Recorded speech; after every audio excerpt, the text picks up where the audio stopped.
they think about when they think about the IDs? Like what image should be? Before I even dress my my beautiful diasporans, Right. I always joke about diaspora and diasporians. Right. What should we call them? But before we even get to that, what I should tell them, what I should tell you as one of the main organizers is put together a platform that is solid. Right. So when I approach you and say, Douglas, I want to know about this expo, it's not just a get together and talk about potential investment opportunities and, you know, have a nice layout. Right. If I get there, or when I get there, this is my plan. You start from here. You know, you have your capital. Let's say this is your minimum that you have. This is what you can do, this field. Right. If this is what you have, let's say the medium, and then you have the high ends, you understand? Right. Have a structure so when people come for the first time, they will walk away with knowledge applied. And they know exactly how to move on. Right. Not just, oh, I went to a Diaspora Expo and it was nice, you know, we hanged out, we talked about potential investment areas. No, have the whole plan laid out. You know, this is how we have to help our people, because there are many of these expos. There are many of them. And you'll find yourself walking around and spending your whole day and money and not getting anything out of it. What do you want them to walk away with? Yeah, what do you want them to walk away with? Then for them, I would say, go prepared. Do some research before. If there is any area you want to invest in, give him all the questions and make sure he did his homework and research. Right. But you do yours as well, so you will know that Douglas is actually telling you what you already know, at least, you know? Yeah, because otherwise, what's the point? Right. What's the point? Yeah, we want to get there. I want to know, Douglas, I have some change here. Right. Where can I put it? Right. Yeah. And this is the whole motive. I know I've heard of very many different expos, but then it's just different people talking about the problems, talking about the solutions. I think we're done talking about the problems. Please. We all know where the problems are. Where is the solution? Right. Yeah. I think we need to stop. We need to stop crying. Enough tears. Right. Let's start building. Right. We need to start building. Right. Yeah. And even if we start off small, now, the one thing that I really want you to have at this expo is crowdfunding. Right. Yeah. Crowdfunding is so powerful that even the millionaires right now, they're taking and are creating companies through crowdfunding. And it can be as minimum as $250 or $500. You understand? Right. Yeah. I want you to really put together a group for that. Right. That people are well protected, first and foremost, because people work hard for their money, Douglas. Right. Yeah. I know that. So they have to be well protected. That's very important. So put up a structure and say, listen, if you don't have the capital, we have 20 people here. They are willing to invest in the same field. Right. Real estate right now, I have friends of mine in the States that actually have gone to the minimum where you can invest as little as $25 a month. And the highest is 100. Of course, you can surpass the number, but it enables you to at least know $25 is nothing a month. Right. Yeah, and they will buy old homes, renovate them, and flip them. Right. Yeah, the ones that are in the good areas that they want to keep, they will rent them out. Eventually, all that is money. Right. Yeah, but when you think about $25, that's what I spend at my Starbucks coffee and maybe a small donut. Right. Yeah, and that's on a daily basis. I can take the money and put it somewhere, and that will be my pension. You never know. Right. Yeah, but people need to be protected first and foremost, because the last thing you want is someone putting their money together and then things go left. Right. You want to build. We want generation wealth. Right. We want generation wealth. It's about time that black people focus on generation wealth. Right. And stop selling your grandma's homes, please. Keep them. Right. That's how white people have generation wealth. Get insurances. To my diaspora people, I'm pleading to you, get yourselves life insurances.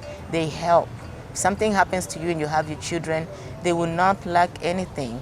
I look at insurances as important as paying my rent or my medical bills. It's so crucial. But you find that people say, oh, no, it's too expensive to have a life insurance. There is always an angle to use. You don't have to have the highest, but make sure your children are protected. Right. It's so important. So I'm really pleading to you guys, get yourselves life insurances. I don't know how it works in Uganda yet, if you have the structure, how it works, but it should be here too, because that's the that's the bridge that white people actually used to build generation wealth. Yeah. Right. They were not all rich, but through life insurance, you can borrow yourself money from your life insurance and start a business. You can do that. There are many different insurances you can use. So when you see people buying homes, it's not because they're working so hard and they have the money. Most of them are doing 2 jobs, but they use the life insurance, borrow money from themselves, buy a home, put on to buy the home, and use, open up a business.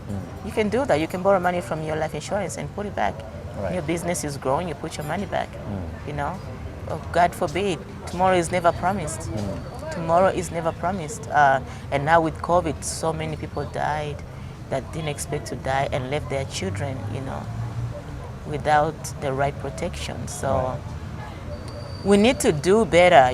They say when you go to Rome, you do. When you go to Italy, do as they what? What's the saying? When you go to Rome, you do as the Romans do. When you go to Rome, you do as the Romans do. Yeah. Right. When we go to the Western world, let's try to adapt to their culture, as in building wealth. Right. As in building wealth. That's what I'm talking about. You can't copy everything. I'm talking about the good stuff. As in building wealth. Life insurances are very important. Yeah, and it should be number 1 on the list when you go there.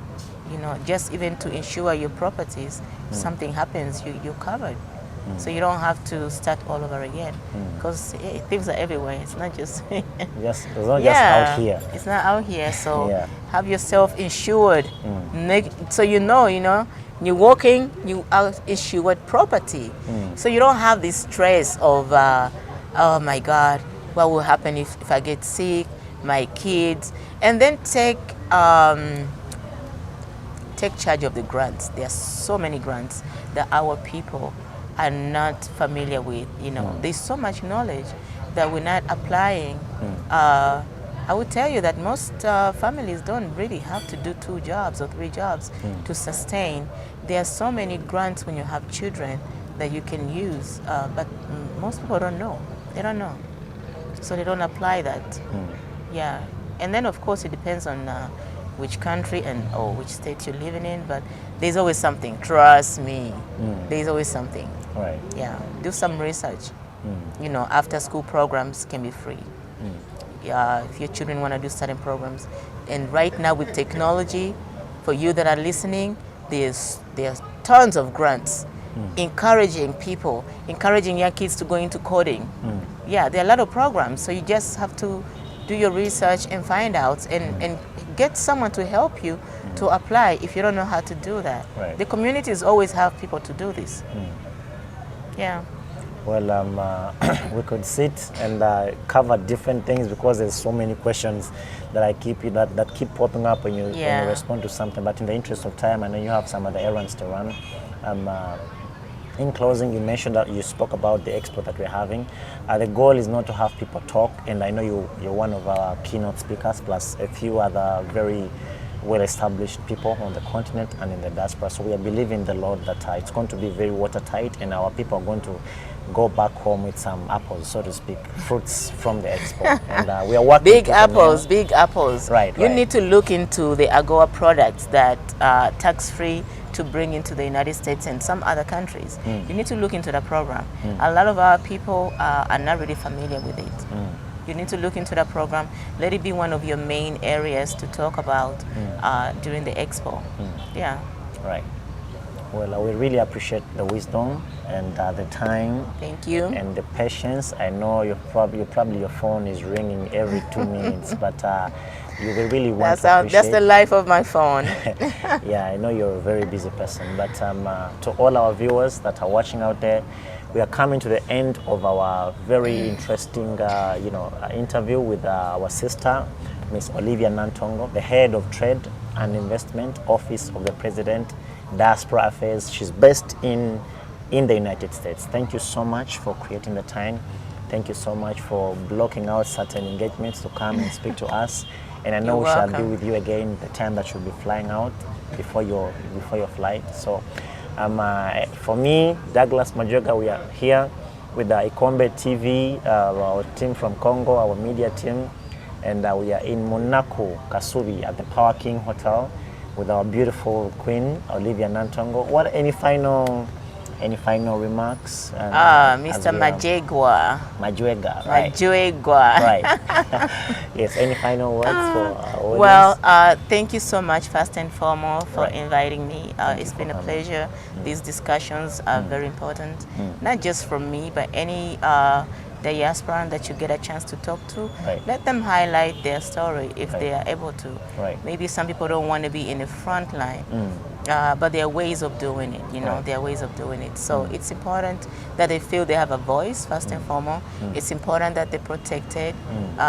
You know, they want to come and develop the country. Make sure, let's help them create the facilities for that. And for our viewers, thank you for watching. We know when you come across someone, what do you call them? Masama? What do you call them? Basama. Right. When you come across the Basama, please don't drain them. Don't drain them. They are coming home to enjoy, you know.